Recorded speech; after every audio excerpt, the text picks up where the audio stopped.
Menasihati saudara. Apabila saudaramu berbuat dosa, tegurlah dia di bawah 4 mata. Jika ia mendengarkan nasihatmu, engkau telah mendapatnya kembali. Matius 18 ayat 15. Sahabat Iktus, apa yang harus kita lakukan ketika melihat saudara kita melakukan dosa? Menegurnya, menasihatinya? Hal yang tidak mudah. Seringkali tujuan kita benar, namun melakukannya dengan cara yang salah.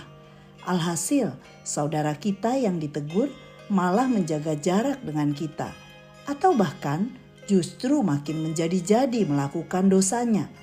Menasihati dengan hikmat Kristus, dengan cara dan dalam waktu yang tepat, merupakan hal yang perlu kita persiapkan. Injil Matius 18 ayat 1-35 merupakan percakapan Tuhan Yesus secara pribadi dengan para muridnya. Jika dalam pasal 7 ayat 1-5, murid-murid dilarang untuk menghakimi, maka dalam pasal 18 ayat 15-20 ini, mereka diperintahkan untuk menasihati sesama saudara.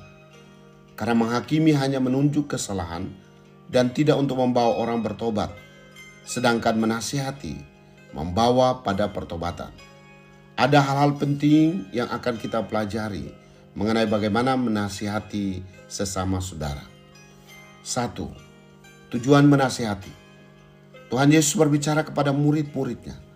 Apabila saudaramu berbuat dosa, ayat 15, yang dimaksud saudara adalah saudara seiman yang telah berbuat dosa atau mengabaikan ajaran Kristus.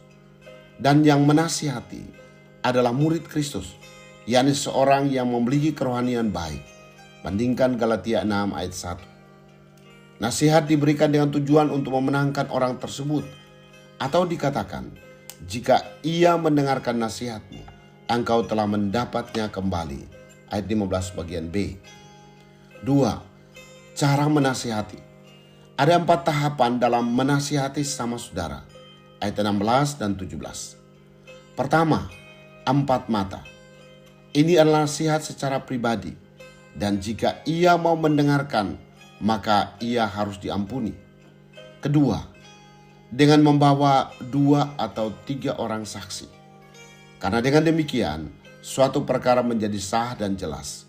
2 Korintus 13 ayat 1. Ketiga, sampaikan permasalahannya pada jemaat. Bukti-bukti pelanggaran harus diserahkan secara terbuka. Keempat, dipandang sebagai orang yang tidak mengenal Allah. Jika teguran tahap 1-3 tidak didengarnya, maka orang yang demikian layak mendapatkan disiplin. 3. Hasil dari menasihati. Ada 2 hal yang diperoleh jika seorang saudara mau mendengarkan nasihat saudaranya yang lain. Ayat 19 dan 20. Pertama, jawaban Tuhan atas setiap doa yang dinaikkan.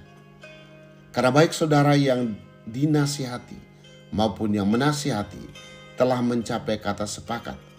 Artinya, sehati, sepikir, tidak ada dosa yang disembunyikan. Kedua, kehadiran Tuhan dalam persekutuan.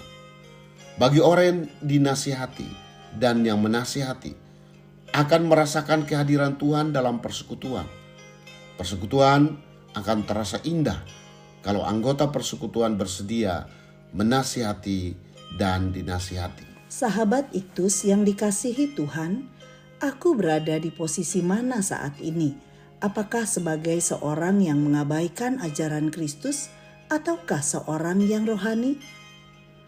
Bagaimana seharusnya caraku menasihati saudara yang sedang mengabaikan ajaran Kristus? Apa yang akan terjadi jika aku menasihati dengan cara yang tepat? Tuhan Yesus, aku bukanlah orang yang sempurna, namun aku bersyukur karena Engkau mau memakaiku menjadi alat-Mu untuk menasihati saudara yang sedang tersesat.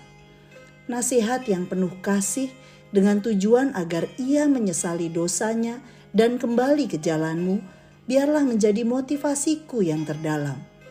Aku bersyukur karena jika aku menasihati dengan cara yang sesuai dengan firman-Mu, maka tidak ada lagi penghalang doa dalam persekutuan kami, dan terlebih Engkau hadir dan memberikan damai sejahtera bagi kami. Kerinduanku, kasih-Mu di antara kami akan terpancar kepada mereka yang belum mengenal-Mu Yesus. Amin. Menasihati bukan hanya menunjuk kesalahan, tetapi menuntun pada kebenaran.